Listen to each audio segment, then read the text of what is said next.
A critical lifeline for a U.S. adversary fewer than 100 miles from the mainland. A Russian oil tanker reportedly reaching Cuba today with much-needed relief for a crippling energy crisis. Cuba has been dealing with blackouts for years due to gas shortages, and now that's been made worse because of the U.S. cutting off shipments to the island after the U.S.'s arrest of Nicolás Maduro in Venezuela. The power grid there has totally collapsed multiple times in just a matter of weeks. The Trump administration previously threatened tariffs on countries that ship oil to Cuba, and moments ago, the White House suggested that is not a policy that is changing. This is not a policy change. There has not been a formal change in sanction policy. As the president said last night, we allowed this ship to reach Cuba in order to provide humanitarian needs to the Cuban people. These decisions are being made on a case-by-case basis. CNN's Patrick Ottman is live for us in Havana, busy texting sources, as you can see. Patrick, this obviously is a dire situation in Cuba. How significant is this shipment of Russian oil for the people? For a country that is on fumes, Boris, anything is significant. But of course, once this fuel gets to Cuba, it's going to have to be refined. That takes a little while. And it will only supply enough oil that this island needs for about 2 weeks, less than 2 weeks, energy analysts tell us. And we should point out that even though Russia is essentially defying Donald Trump here, defying U.S. sanctions, Cuba owes Russia about $1 billion. So we believe that this is just going to go on that already very large tab. Moving forward, is Russia going to continue to send more oil? Are other countries going to continue to send more oil? That it would essentially just be a donation to the Cuban government, because it does not appear the Cuban government has the money to pay for the oil at this point. Yeah, Caroline Leavitt, the press secretary, said the U.S. would allow more tankers potentially, but only on a case-by-case basis. So this perhaps is the exception rather than the rule. You had an eye-opening exclusive recently with the grandson of Fidel Castro, Sandro Castro, and some of what he said as a Cuban American, I did not expect. He says there are more capitalists in Cuba than communists right now. Well, you as a Cuban American and me as an American in Cuba, you know, he called me up and said, come over right now. We've been in touch with him. And obviously, the economic situation in Cuba is hitting everyone very hard, but the people at the bottom more than the people at the top. But here you have Sandro Castro. Anyone with the last name of Castro in this country, of course, is living better than just about anyone else. And even he says at this point, in his own words, that he's suffering. Hay que luchar como decimos todos los cubanos. Es duro, es duro. Even for a Castro, hasta para un Castro es duro. Durísimo, durísimo, porque sufres con miles de dificultades. Lo mismo un día no puedo ver luz, no puedo ver agua, no puedo llegar una mercancía. Es duro, es duro, es duro. Before anyone gets too concerned, Sandro Castro has an electric generator. He has a car. He says he has no gas in the car, but he's doing much better than anyone else. But for someone like him with the last name of Castro to be complaining, to criticize the country's president, the leadership, and say that he thinks they're on the wrong path and that he hopes this island reaches a deal with Donald Trump. He's been making jokes about Cuba being sold to Donald Trump, that Trump would open a Trump Tower in downtown Havana.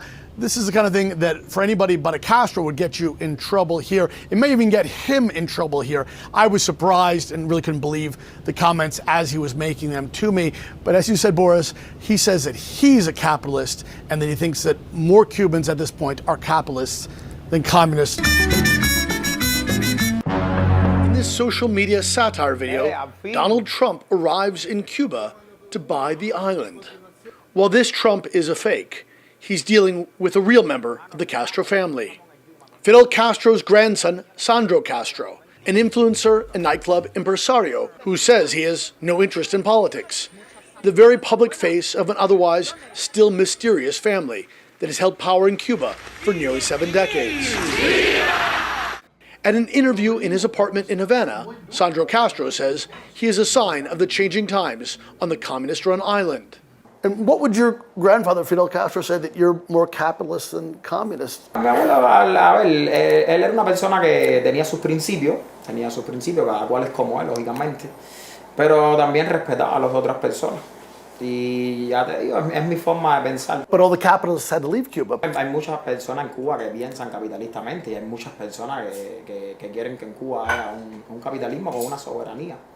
When we arrived for the interview, the neighborhood Castro lives in is in a blackout, a near constant condition these days with the U.S. oil blockade and power plants breaking down.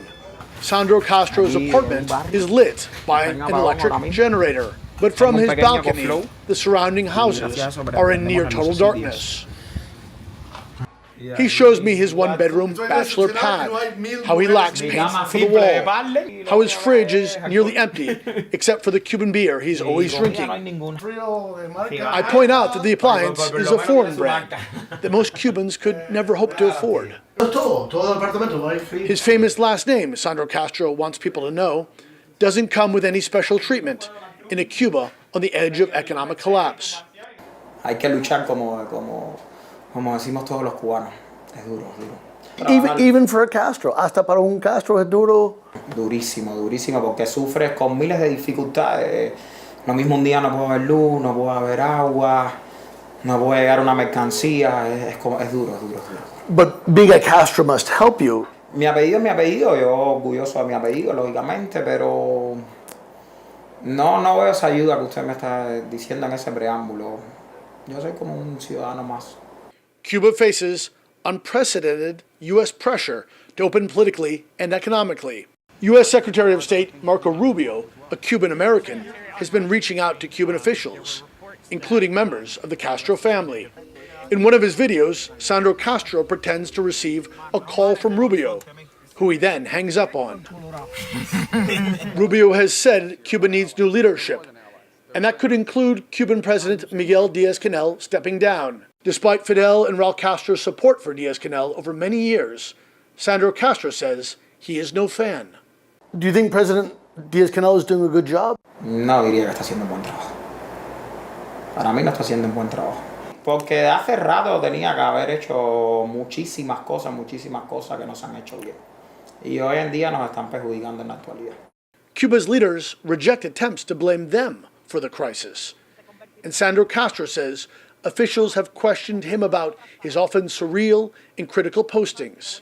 As well, Cuban exiles regularly attack him online, he says. Why do you think there are people, though, that hate the Castro family so much? Es complicado porque también a lo mejor yo le digo, muchos cubanos también hubieran querido ser más capitalistas. Pienso hasta que la mayoría de los cubanos quieren el capitalismo, no el comunismo. Y a lo mejor eso crea una diferencia y un odio que tristemente no es producente. Sandro Castro says he supports Trump's calls to open the economy, if not his threats against the island.